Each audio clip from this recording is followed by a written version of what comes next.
Días hay, lo sé, en que triste te sientes y sin esperanza estás.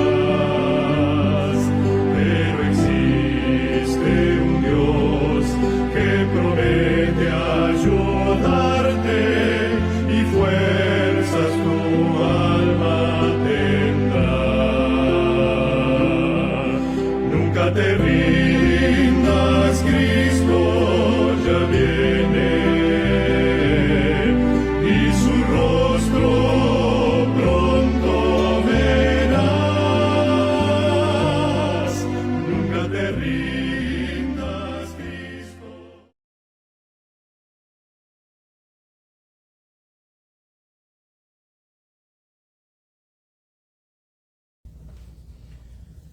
Nuevamente un feliz sábado, mis queridos hermanos. Que Dios nos bendiga. Estamos contentos de estar hoy en esta ocasión especial. Hoy es un sábado especial. Todos los sábados son especiales, pero hoy es un sábado especial. Hoy vamos a tener también el ritual de la Santa Cena. Y queremos prepararnos para ese ritual.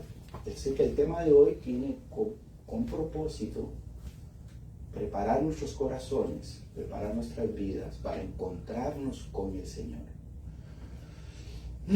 Vamos a orar. Querido Padre que estás en los cielos, gracias, oh mi Dios, porque tú eres Dios de vivos, porque tú estás vivo, Señor, porque tú estás aquí en medio de nosotros, escuchando, hablando, dirigiéndonos, coordinando, Padre Santo, lo que hacemos hoy en tu santo día, Señor. Permítenos tu bendición, Señor, y que tu palabra, Señor, pueda entrar en nuestra mente para nunca más salir de ella, para recordar siempre, oh Padre Santo, a quién pertenecemos, quién eres tú y quiénes somos nosotros. En el nombre de Cristo Jesús. Amén. Amén. El tema de hoy lo hemos titulado Viviendo la Eternidad. Jesús les hacía una pregunta a sus discípulos y él les preguntaba: ¿quién creen ustedes que soy yo? Había muchas respuestas. Unos decían que era un profeta, otros decían que era Jeremías, otro Juan el Bautista. Y Pedro se atrevió a través de la inspiración de decirle: tú eres el Mesías, el Hijo de Dios. A través de esa certeza, Pedro pudo establecer en su corazón la seguridad de que él estaba viviendo ya la eternidad porque estaba en compañía del Mesías. Entonces la pregunta que tenemos para el día de hoy es: ¿estamos viviendo nosotros en la eternidad también? ¿Tenemos la certeza de esas palabras de Pedro? El día de hoy nos vamos a encontrar con símbolos. El día de hoy nos vamos a encontrar con un ritual que es la sucesión de la Pascua. Ya no se mata el corderito, pero ahora compartimos el pan y el vino. Esos símbolos que reflejan nuestro encuentro con lo que Jesús hizo por nosotros. El versículo que leímos el día de hoy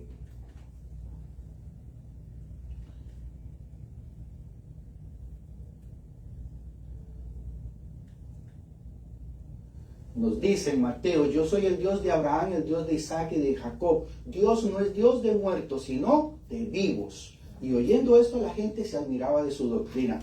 ¿Por qué se admiraba de su doctrina? Bueno, porque había un gran grupo de los fariseos, los saduceos, que no creían en la resurrección y no creían que Abraham e Isaac y Jacob, los patriarcas, estuvieran en un lugar especial o tuvieran la certeza de estar precisamente en presencia del Señor. Jesús, a través de sus palabras, dijo: el que cree en mí tiene vida eterna. Y el apóstol Pablo posteriormente dijo, si vivo, vivo para Cristo, y si muero, ¿para quién muero también? Para Cristo. Entonces, no importaba estar muerto o vivo porque estábamos en la presencia de Cristo. Entonces, la eternidad, ¿cuándo comienza en nuestras vidas? Dice el Espíritu de Profecía que cuando estemos en el cielo, y vamos a leer una hermosa cita hoy, una cita que ella describe personalmente cuando ella está en la tierra nueva y lo que está sucediendo en la tierra nueva. Una cita hermosa. Y donde ella dice que nuestra eternidad no comenzó en el cielo, comenzó aquí en la tierra. Cuando entregamos nuestra vida a Jesús. Cuando empezamos a vivir de una manera diferente. Y esta es la parte que queremos recalcar, mis queridos hermanos. Cuando Jesús estaba aquí en la tierra, los que querían realmente acercarse a Jesús tenían que tener una condición especial. ¿Cuál creen ustedes que era? ¿Qué era lo que los motivaba a buscar a Jesús? Muchos venían buscando un milagro, muchos venían buscando perdón de pecados, pero había un acto en común en esas personas y era que estaban arrepentidas de su vida. El arrepentimiento y la humildad es indispensable para llegar a tener un encuentro con Jesús. Nadie puede tener la certeza de que va a encontrarse con Dios a menos que crea en su corazón quién es Dios. Por eso la palabra de Dios dice que sin fe es imposible agradar a Dios. Tenemos que tener precisamente esa certeza. Así que en este viaje del día de hoy queremos leer y entender qué es lo que tiene que suceder en nuestro corazón para tener la seguridad de que estamos viviendo ya en la eternidad que Dios nos ha ofrecido a través de su Hijo Jesucristo. Voy a los testimonios, tomo 3, página 12, dice, obra en vosotros la gracia enternecedora y subyugadora de Dios. ¿Tenéis un corazón que pueda sentir, ojos que puedan ver, oídos que puedan oír? ¿Habrá sido vano lo que la verdad eterna declara concerniente a las naciones de la tierra? ¿Se hallan bajo la condenación, preparándose para los juicios de Dios?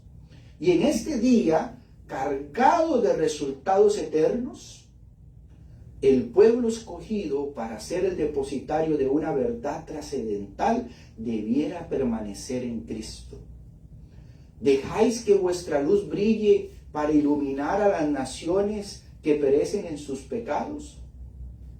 ¿Comprendéis que estáis defendiendo los mandamientos de Dios delante de aquellos que los pisotean? Ese es el pensar y el sentir que debiera tener un cristiano. Nosotros estamos defendiendo los mandamientos de Dios delante de aquellos que los pisotean. Cuando nosotros nos preguntamos por qué queremos ir al cielo, indudablemente las escenas espectaculares y las escenas que hemos estudiado y que se nos han dicho, se nos abren delante de nosotros como un paraíso terrenal. Mas podemos olvidar y podemos tal vez no dar importancia al verdadero propósito por el cual nosotros queremos ir al cielo, a encontrarnos con Jesús. Nunca más nos separaremos de Jesús. Siempre estaremos con Él. Siempre anhelaremos escuchar su palabra, sus enseñanzas. Los misterios serán comprendidos. Nuevamente entenderemos que el Creador amó tanto a la criatura que Él mismo se puso en medio del castigo para que nosotros fuéramos rescatados y no pereciéramos en las tinieblas. Esa es la escena que tiene constantemente que golpear nuestra mente, queridos hermanos. El amor hacia un Dios que lo dio todo por nosotros. ¿Saben ustedes que el cristianismo es la única religión en donde el Dios al cual servimos nosotros sirve, ama y busca precisamente a las criaturas? En todas las demás religiones, las budistas, todas esas religiones, el Dios no se interesa por la humanidad. El Dios al cual nosotros le servimos dio su propia existencia para que nosotros pudiéramos estar nuevamente con Él. El verdadero sentido de ser cristiano es devolver el amor, la lealtad que Dios ha tenido con nosotros. Y todo lo demás es añadidura.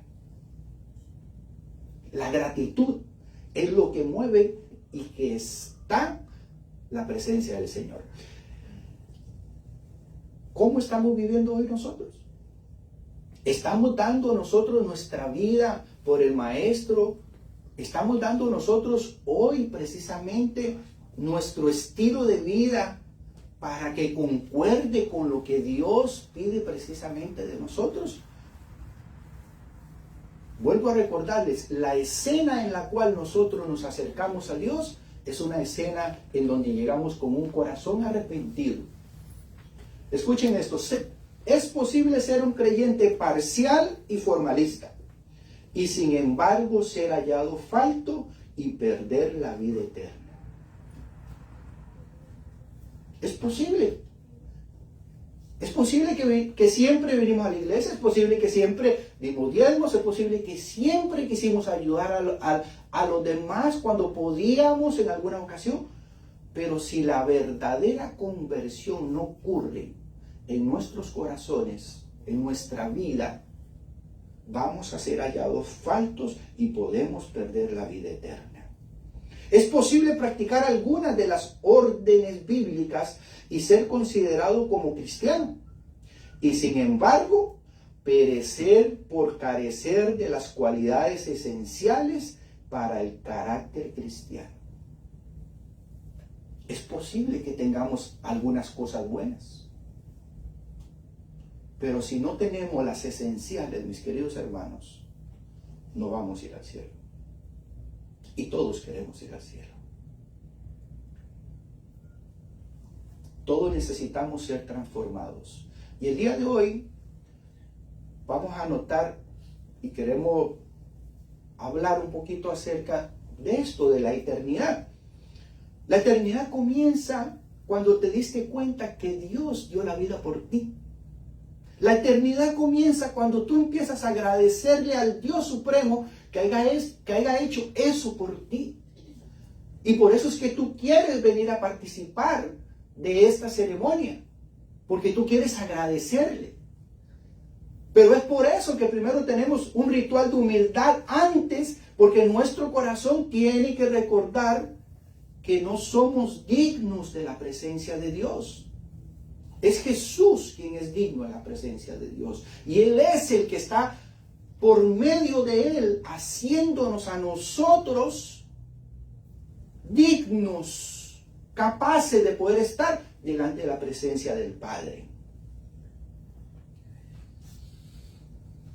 Si descuidáis o tratáis con indiferencia las amonestaciones de Dios que Dios ha dado, si albergáis o excusáis el pecado, y esta parte es importante, mis queridos hermanos, no podemos excusar el pecado.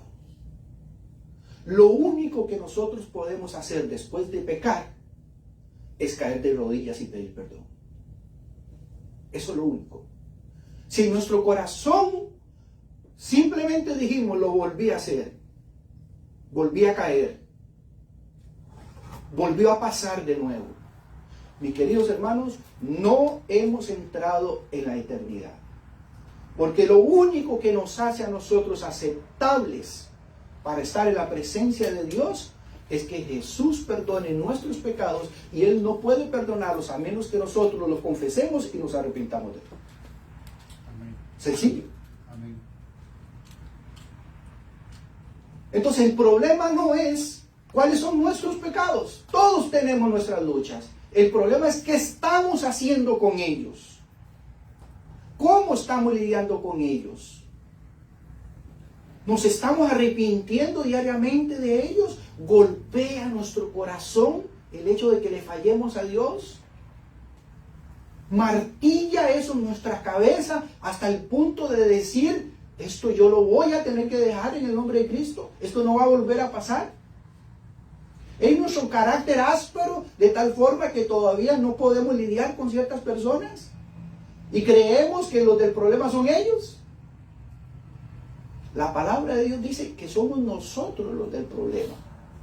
Porque el que tenga el carácter de Jesús, mis queridos hermanos, puede lidiar con cualquier persona.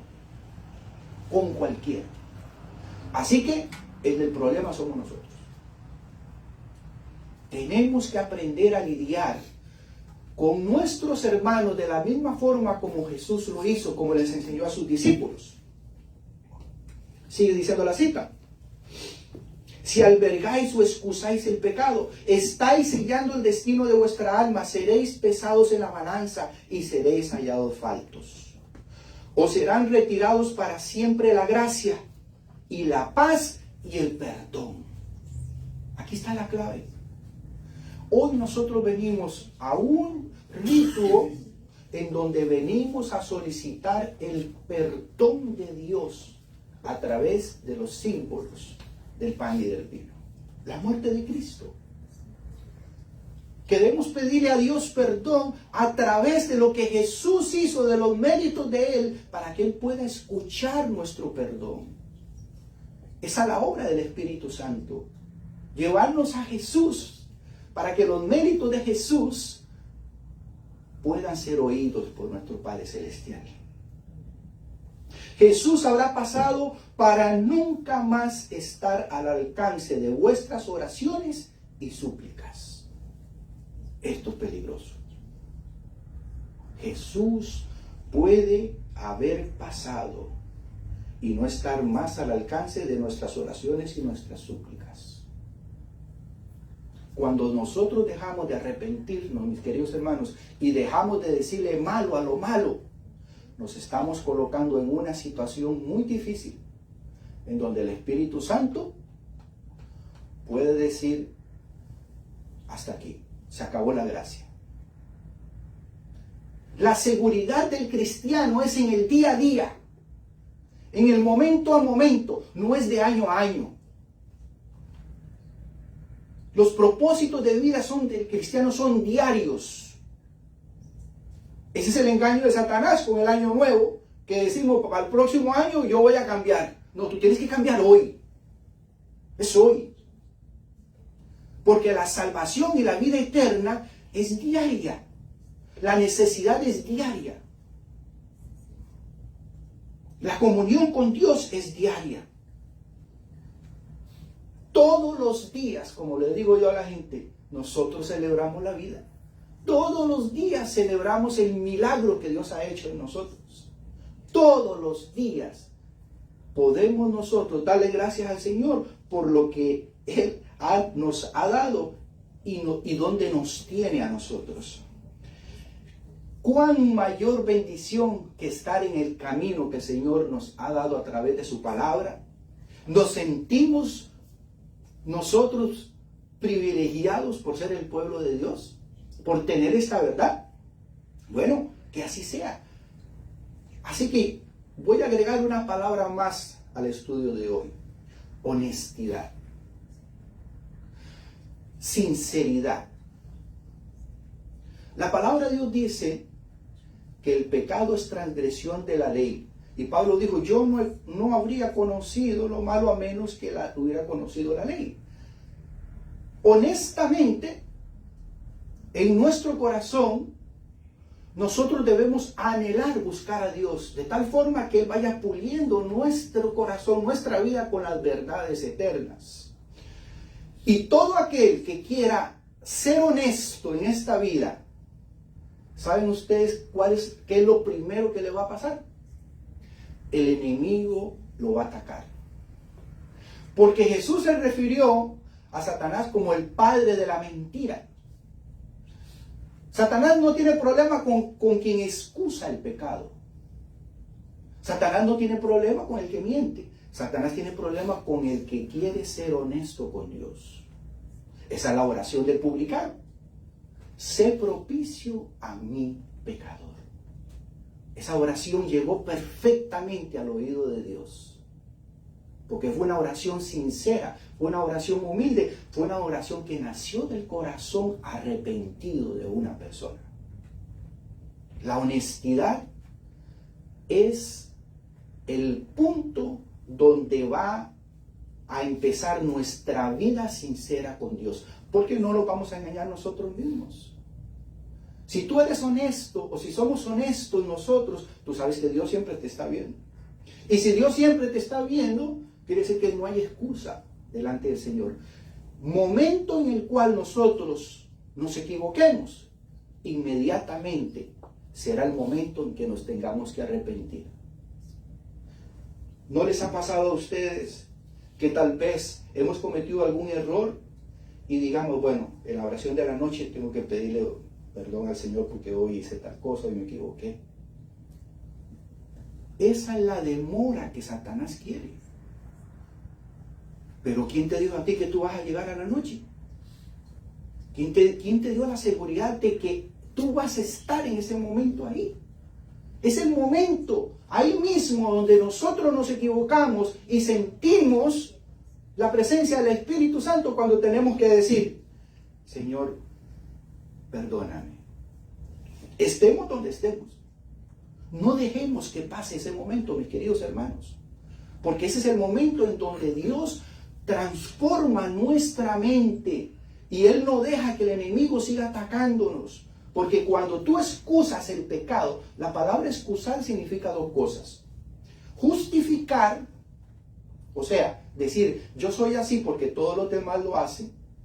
O decir, no, lo voy a hacer después. Es exactamente el mismo error. Cuando tú dejas el después para después las cosas. Yo le digo a mi esposa, a veces ella me pregunta y me dice, ¿te acuerdas lo que comimos la semana pasada? Y yo, yo no me acuerdo ni lo que comí ayer. Porque yo, en mi mente, yo no le pongo mucha atención a ciertas cosas. Entonces, yo mismo me doy cuenta que yo tengo que tener cuidado. Si me equivoco ahí mismo, tengo que pedir. Si yo digo que para después voy a querer inventarme, ni siquiera me voy a recordar que yo cometí un error. Y los seres humanos somos así, y el enemigo tiene esa tendencia. Una de las historias más bonitas de la Biblia y fuertes es la historia de un personaje que se llama Onésimo, en el libro de Filemón, un libro muy pequeñito. Dice esta historia, el versículo 10 en adelante dice, te ruego por mi hijo Onésimo, le está escribiendo Pablo a Filemón. Onésimo era siervo de Filemón y resulta que Onésimo le robó una cantidad a Filemón y salió huyendo de su casa, él era siervo, y se gastó el dinero. Y resulta que conoció a Pablo en la cárcel. Y recibió el evangelio Onésimo, y Onésimo se convirtió. Y en esta escena le está escribiendo Pablo, dice, te ruego por mi hijo Onésimo, a quien he engendrado en mis prisiones. Él nació de nuevo en la cárcel, se arrepintió. El cual en otro tiempo te fue inútil, pero ahora en ti y a mí nos es útil, el cual vuelvo a enviarte. Tú pues recíbele como a mí mismo. Yo quisiera retenerle conmigo para que en lugar tuyo me sirviese en mis prisiones por el evangelio. Pero nada quise hacer sin tu consentimiento, para que tu favor no fuese como de necesidad, sino voluntario. Porque quizá para esto se apartó de ti, porque algún tiempo, para que le recibieses para siempre. Pablo le está pidiendo a Filemón un favor. Filemón se convirtió al cristianismo gracias a Pablo. Y Pablo le dice, ve, acuérdate que tú me debes un favorcito. Ahora yo te voy a pedir otro. Yo te pido que recibas de nuevo a Onésimo. Ahora no como un siervo, sino como un hermano tuyo. Como un miembro ahora de la iglesia. Para que él me pueda servir a mí ahora en las prisiones. ¿Qué le estaba pidiendo Pablo a a Filemón, que se humillara y que perdonara al que le había hecho daño. Mis queridos hermanos, la historia de Onésimo es la historia de cada uno de nosotros que tenemos que perdonar a una persona que nos ha hecho daño. ¿Sabían ustedes eso? A todos alguien nos ha hecho daño. Y no vamos a encontrar ni la tranquilidad ni la paz de Dios a menos que como Filemón podamos perdonar con una sonrisa a aquel que nos hizo daño. Escuchen, con una sonrisa, con un corazón agradecido. Tenía que ser más valioso que los ojos de Filemón vieran a Onésimo ya salvo que acordarse de lo que él le había hecho el daño. La alegría tenía que ser mayor porque se había rescatado un alma para el reino de los cielos. Nótese cómo el libro Hechos de los Apóstoles comenta esta escena y dice, Pablo es un ejemplo de Cristo. Mira que muchas veces decimos, todo el Antiguo Testamento es una sombra de lo que Jesús venía a cumplir. Pero saben que tú y yo también debemos de ser una sombra de Cristo. Tú y yo también debemos reflejar lo que Cristo haría en nuestro lugar. Dice Hechos de los Apóstoles, Pablo propuso voluntariamente tomar a su cargo la deuda de Onésimo para que el culpable pudiera ser librado del oprobio de un castigo y pudiera gozar nuevamente los privilegios que había perdido. Si pues me tienes a mí por compañero, escribió a Filemón, recíbele como a mí mismo, pero si te ha perjudicado en algo o te debiere algo, apúntalo a mi cuenta. Yo, Pablo, lo escribo con mi propia mano y te lo volveré a pagar. Qué adecuada ilustración del amor de Cristo hacia el pecador arrepentido. El siervo que había defraudado a su amo no tenía con qué hacerle restitución.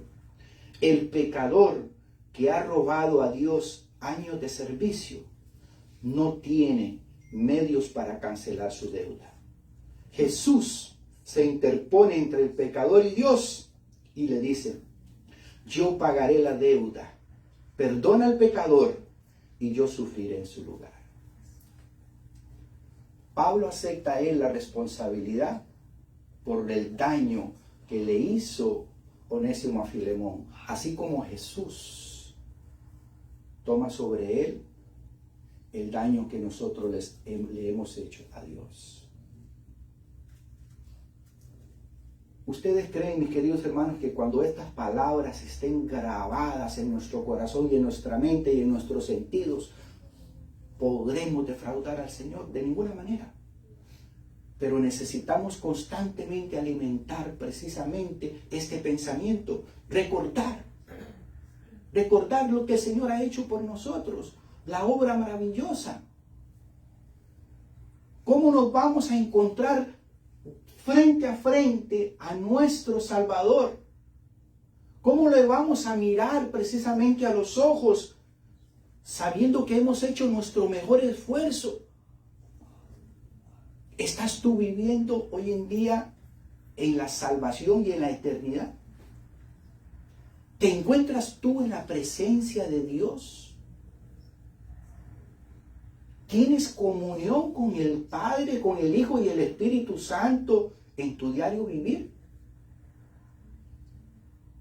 ¿O creemos que venimos como los judíos todos los sábados a la sinagoga a encontrarnos solamente con Él? Una vida de arrepentimiento nos dará la seguridad de las palabras que le dijo Jesús a Nicodemo: tienes que nacer de nuevo. Nacer de nuevo significa cuestionarme mi vida y darme cuenta que no he sido honesto con Dios. ¿Hemos sido honestos con Dios? ¿Están nuestros pecados en el lugar santísimo delante de Jesús para ser perdonados o los tenemos escondidos todavía debajo de la cama?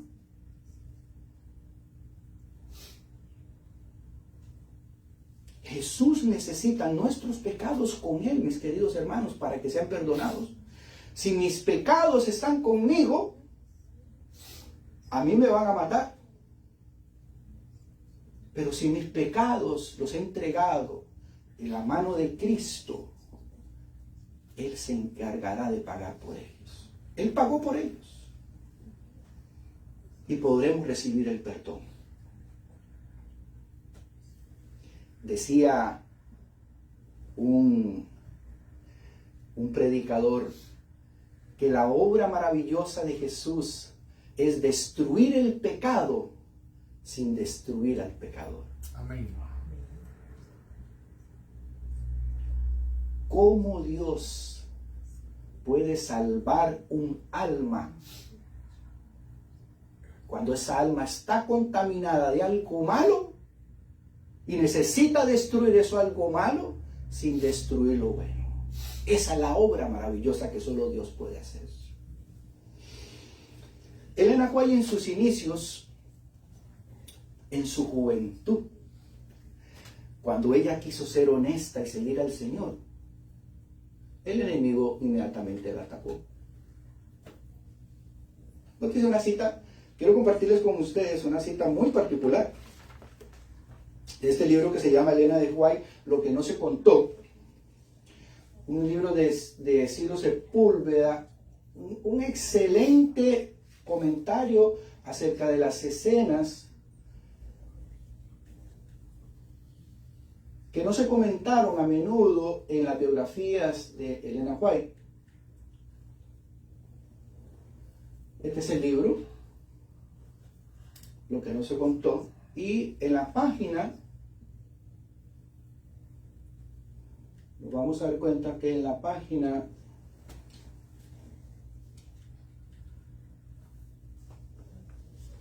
87, ahí está. Vamos a leer de la página 87. Jóvenes ellos, como Jaime y Elena, se conocieron. Dice, Jaime y Elena se conocieron en una reunión milerita. Y ambos vivían convencidos de que Jesús volvería muy pronto.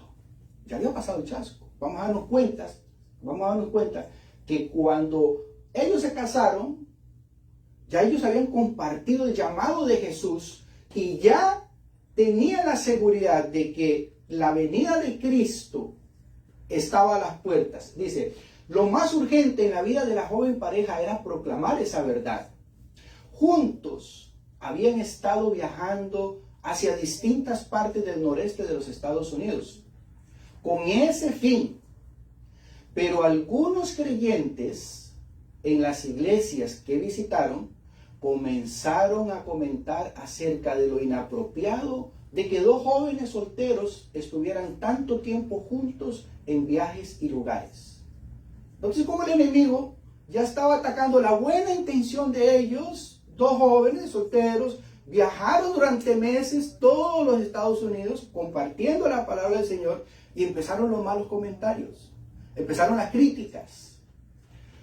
Dice, para prevenir chismes de esta índole, la pareja, Elena de 18 años y Jaime de 22, decidieron casarse y así eliminar cualquier tipo de crítica.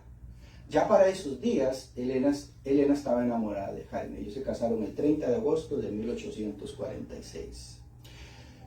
Mis queridos hermanos, cuando tú quieres ser sincero y buscar hacer la voluntad de Dios, lo primero que viene sobre ti es la crítica. Es el enemigo buscando hacerte ver algo mal precisamente en ti. A través de la historia y a través de los escritos de Elena White, vamos a darnos cuenta que ella tenía un concepto muy interesante de la familia, del matrimonio, de la eternidad. Después de la muerte de Jaime, una vez comentamos aquí que Elena White tuvo un pretendiente. Y ella le dijo que no a ese pretendiente. Y le dijo que ella estaba segura que su esposo lo estaba esperando en el reino de los cielos. Elena White había encontrado su media mitad, había encontrado su pareja, había encontrado, como decimos nosotros, la compañía que Dios tenía precisamente para ella. Y en una de las citas, que vamos a leer ahorita más adelante, vamos a ver que cuando ellos se reencuentran en el cielo, ellos siguen teniendo una unidad como pareja, ya no como la que era en la tierra, obviamente, pero la eternidad lleva para con nosotros, mis queridos hermanos, todos los éxitos y esfuerzos que en esta tierra hemos tenido con nuestra pareja, con nuestros hijos, con nuestra familia. ¿No queremos tener toda nuestra familia en el cielo? ¿No anhelamos nosotros tener nuestros amigos en el cielo? Más adelante vamos a leer en la cita cómo esta escena refleja precisamente que aunque el propósito de estar en el cielo es la reivindicación del carácter de Dios, es el agradecimiento que yo tenga por lo que Dios hizo conmigo, Dios es un Dios tan grande, mis queridos hermanos, que nuestra felicidad no tendrá medida. No tendrá medida. Y lo que no se pudo hacer aquí, para el reino de los cielos, tampoco será daño en el cielo, no lo recordaremos. Llegará un momento donde eso será borrado. Sigue diciendo, en Testimonios para la Iglesia, tomo 3. Despiértense las iglesias antes de que sea eternamente demasiado tarde. Asuma cada miembro su obra individual. Y esta parte es importante. Cada uno de nosotros tenemos una obra, una misión, en donde estamos, en nuestro trabajo, en nuestro diario vivir, donde nosotros estemos, mis queridos hermanos, somos representantes de la verdad. Asuma cada miembro su obra individual y vindique el nombre del Señor que lleva sobre sí. Que la fe sana y la ferviente piedad reemplace la pereza y la incredulidad. Estas son las dos grandes enemigas de la iglesia del día de hoy, la pereza y la incredulidad. Alguien decía, pero si nosotros estamos tan seguros de que Cristo vive pronto, ¿por qué vivimos como vivimos? Si estamos viviendo en los últimos días, ¿por qué seguimos haciendo lo que hacemos? ¿No estamos convencidos? Porque si yo te digo a ti, Irma, la próxima semana vamos de viaje para otro lugar, desde ya tú haces tu maleta y tú dices, ya tengo todo listo para irme de viaje. ¿Está nuestra maleta lista para ir al cielo? ¿Está empacada precisamente lo que nosotros tenemos que tener precisamente para ir al cielo? Porque esa maleta por dentro está vacía, pero solo el carácter de nosotros es lo que vamos a poder llevar en esa maleta nada más. Que la fe sana y la ferviente piedad reemplacen la pereza y la incredulidad. Cuando la fe eche mano de Cristo, la verdad deleitará el alma y los servicios religiosos no serán áridos ni carentes de interés. Vuestras reuniones de testimonios, ahora tibias y sin aliento, serán vivificadas por el Espíritu Santo. Y diariamente tendréis una rica experiencia mientras practiquéis el cristianismo que profesáis. Se convertirán los pecadores, serán conmovidos por la palabra de la verdad y dirán como dijeron algunos que escucharon las enseñanzas de Cristo: hemos visto y oído maravillas hoy. Todos los días podemos llenarnos nosotros con la certeza de decir, hemos visto maravillas el día de hoy. Alguien decía, ¿dónde está el Dios de Moisés que hacía esas maravillas? ¿Dónde está el Dios de Elías que hablaba con él? ¿Dónde está ese Dios de la antigüedad que se mostraba precisamente a sus discípulos? Y alguien contestó, ¿y dónde están esos fieles servidores de esa época también? ¿Dónde están hoy los Moisés de hoy? Necesitamos también el día de hoy la fe, la certeza, la seguridad que tenían esos grandes hombres de la antigüedad para que Dios se vuelva a manifestar. ¿Qué es lo que Dios está esperando para que Jesús venga? ¿No es que su iglesia refleje el carácter de Cristo? La palabra de Dios dice que cuando esta última generación refleje el carácter de Cristo, Cristo va a venir. Así que somos nosotros los que tenemos el pedal en el stop. Cuando nosotros reflejemos el carácter de Cristo, Cristo vendrá por nosotros. Amén. Hoy venimos a la cena del Señor, mis queridos hermanos, con la certeza de que nos venimos a encontrar con un Dios que nos está esperando. Amén. Hoy venimos a participar de estos símbolos con la misma seguridad que lo han hecho nuestros antepasados y con la misma seguridad que lo hicieron los apóstoles, que estamos siguiendo al Mesías, Amén. al Dios vivo. Por eso hemos venido hoy. Amén. ¿No es un día maravilloso? Amén. ¿No es un día grande encontrarnos hoy especialmente y decirle, Señor, mi alma necesita perdón? Amén. Mi alma necesita nuevamente reencontrarme contigo, Señor, porque yo quiero estar a cuentas, Padre. Amén. Eso es lo que vamos a tener hoy. Amén. Un encuentro con Dios. Háganse de cuenta, mis queridos hermanos, que cuando estén recibiendo esos símbolos, es Cristo mismo que te está dando, así como lo hizo en la Santa Cena allá, en el Last Supper, el pan y el vino. Amén. Ese es el símbolo. Cristo te está diciendo, yo te estoy dando mi carne y mi sangre, que la derramé por ti, que lo di por ti, para que tú hoy tengas vida eterna y estés viviendo en la eternidad.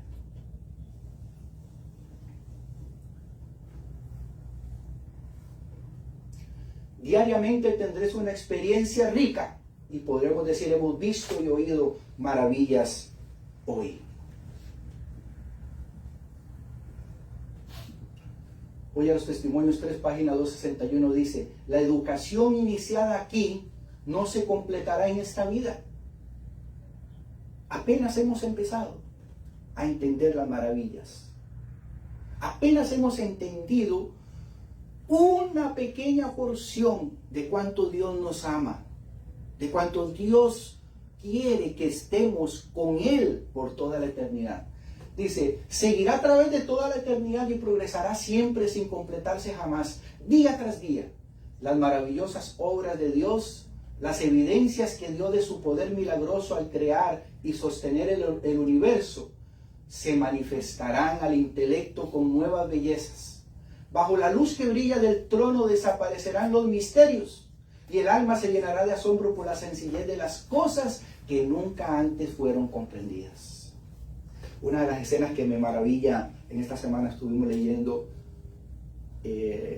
una de las citas que vamos a compartir ahora, donde nosotros podremos conversar con las plantas. Nosotros podremos entender acerca del funcionamiento de ellas. ¿Saben ustedes que las plantas también fueron creadas para estar bajo la dirección del ser humano, así como los animales? Tú le decías, Rosario, tú vas a tener una orquídea así en el cielo y tú le vas a decir, mira, yo quiero que tú crezcas y hagas un redondel ahí arriba para que decores mi casa, y la planta lo va a hacer. Tú vas y vas a decirle a las flores, yo quiero que tú nazcas más de este lado de la casa que de esta. Será maravillosa la comunión que vamos a tener con el vínculo con la naturaleza. Para terminar, quiero leerles la página 69 y 70 de este libro, que se llama Home at Last. No está en español. Se traduciría En casa al fin. en casa al fin, correcto. O al fin en casa. O al fin en casa, por Walton Brown. La cita describe las visiones de Elena White acerca de desde que el pueblo de Dios es tomado aquí en la tierra hasta la vida después del milenio. Un libro maravilloso.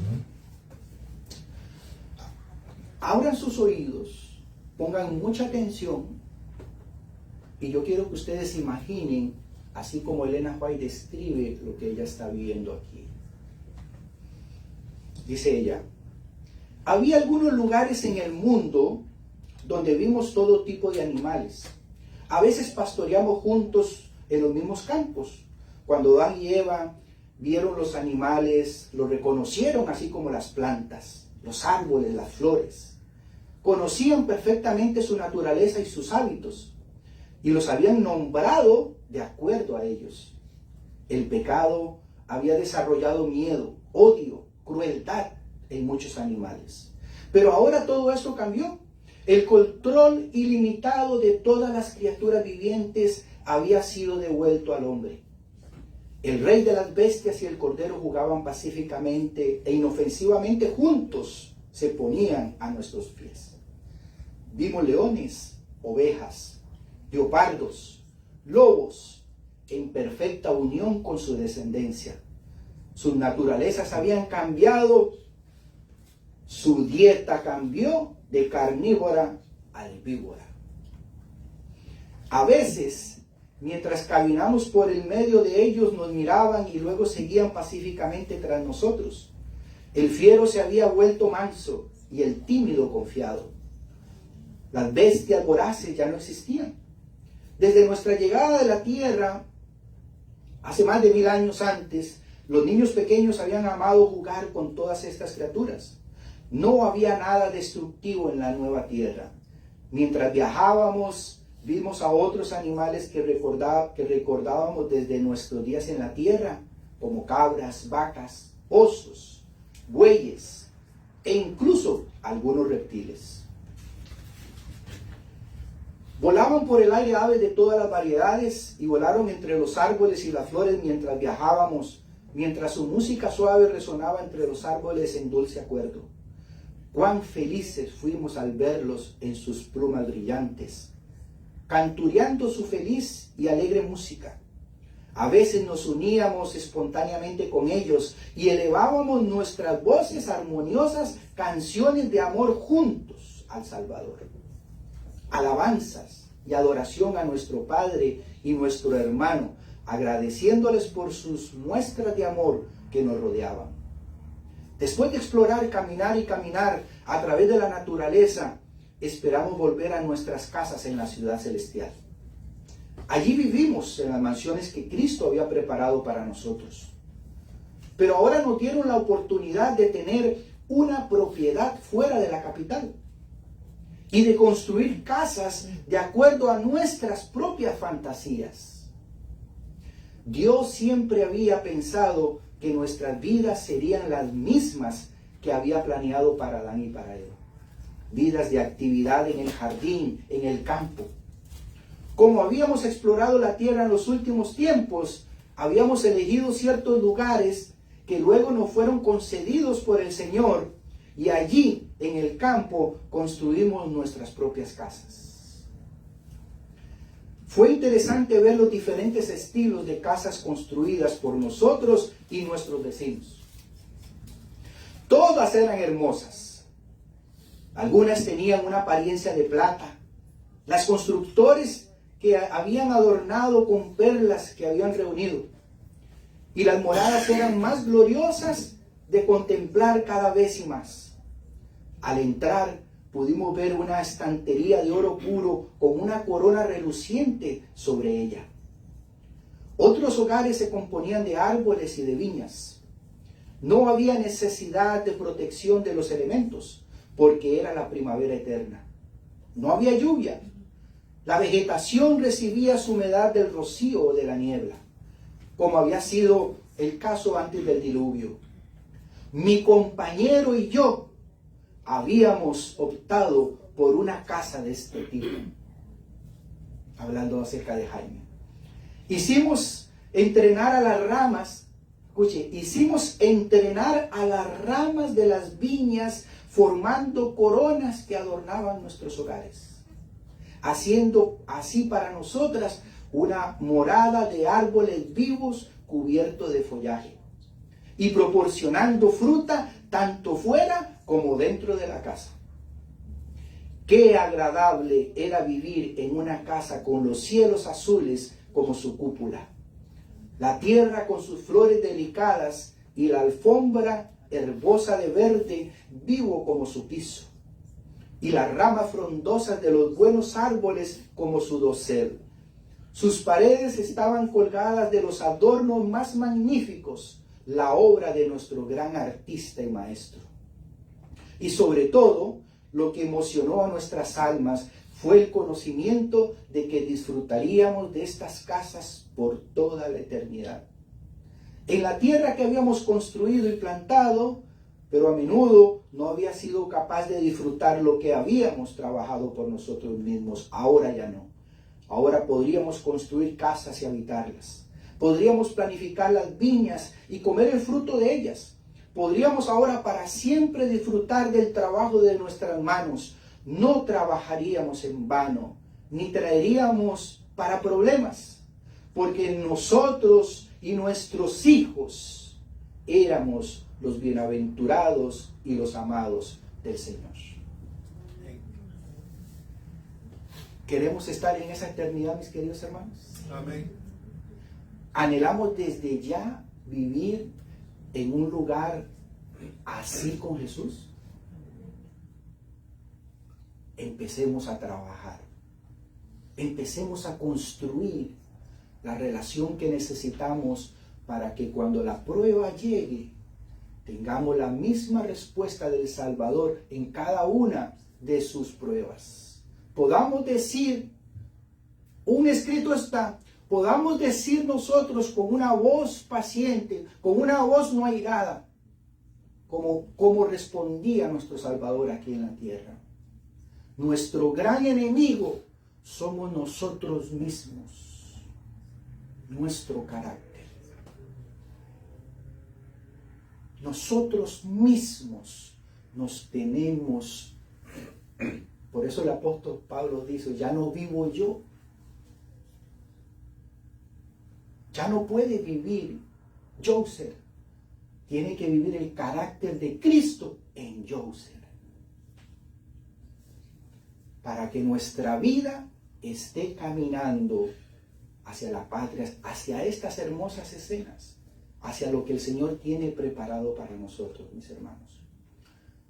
Tal vez hoy tus ojos no lo ven, pero Él está aquí. Amén. Sus ángeles están aquí.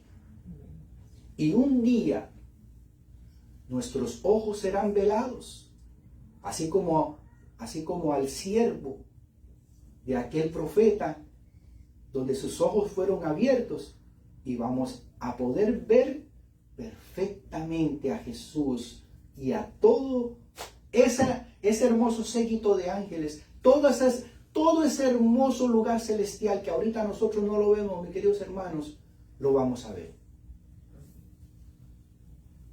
Amemos a nuestro prójimo. Amén. Oremos por quien nos hizo daño. Pidamos la salvación para ellos. Y recordemos las palabras de Jesús. Yo no he venido a buscar a santos, sino a pecadores. Hoy es el momento en que dejemos de ser pecadores, para que Dios pueda utilizarnos a nosotros también como santos para buscar a esas almas que necesitan arrepentimiento. Que podamos ser instrumentos de las manos del Señor. Que el Señor nos bendiga y que hoy recordemos, podemos estar viviendo ya la eternidad. Amén. En el nombre de Jesús. Amén. Amén.